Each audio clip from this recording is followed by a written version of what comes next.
Hi guys, welcome to How to Maximize. In this video, I will show you how to log in to the Snapchat web without a phone. First, go to the web browser. Here search for Snapchat. Then click on the official website of Snapchat.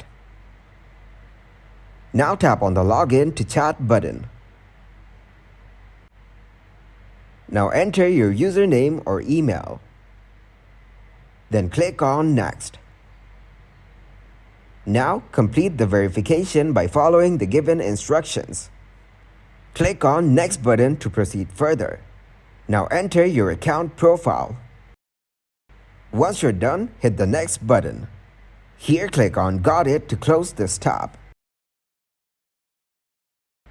That's it. You have been logged into your Snapchat web without your phone. Thanks for watching and please leave a like, subscribe and share.